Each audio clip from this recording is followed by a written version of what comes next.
Tatlong sinyales na nasa tamang tao ka na. Una, kayo ng partner mo ay nagkakaintindihan sa mga bagay-bagay. Magaan ang pakiramdam kapag kasama siya.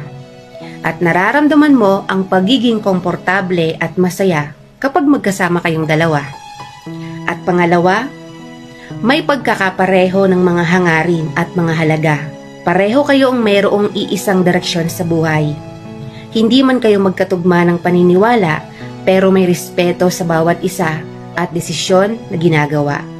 Pangatlo, nagbibigay suporta at pagmamahal at ipinaparamdam niya na worth it ka at naniniwala siya sa kakayahan mo at ipinaparamdam niyang mahal na mahal ka niya at sapat ka na sa kanya kung ano ka pa.